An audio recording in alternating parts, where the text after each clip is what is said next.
ஜோஹரில் இல்லாத டிஜிட்டல் நாணய முதலீட்டு திட்டத்தை நம்பி சர்வதேச பள்ளியின் பெண் பணியாளர் ஒருவர் 1,90,000 ரிங்கெட்டை பறிகொடுத்துள்ளார்.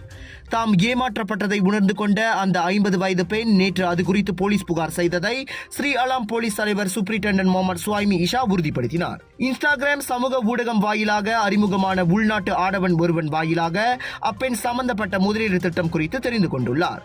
அதிக லாபம், ஆடம்பர வாழ்க்கை ஆகிய உத்தரவாதங்களால் கவரப்பட்ட அவர் பின்னர் லூனோ மலேசியா எனும் செயலியை பதிவிறக்கம் செய்துள்ளார். அதன் மூலம் ஜூன் 10ஆம் தேதி தொடங்கி ஜூலை 16ஆம் தேதி வரை டிஜிட்டல் நாணயத்தில் முதலீடு செய்வதாக எண்ணி அந்த செயலியின் வாயிலாக 1,90,000 ரிங்கெட்டை 6 பணமாற்று நடவடிக்கைகள் மூலம் மாற்றல் செய்துள்ளார். செயலி வாயிலாக அப்பெண்ணால் லாபத்தை சரிபார்க்க முடிந்த போதும் அதனை மீட்க முடியவில்லை. அதனால் தாம் ஏமாற்றப்பட்டதை உணர்ந்து அவர் போலீஸ் புகார் செய்துள்ளார். குற்றவியல் சட்டத்தின் 420வது பிரிவின் கீழ் அச்சம்பவம் விசாரிக்கப்படுகிறது.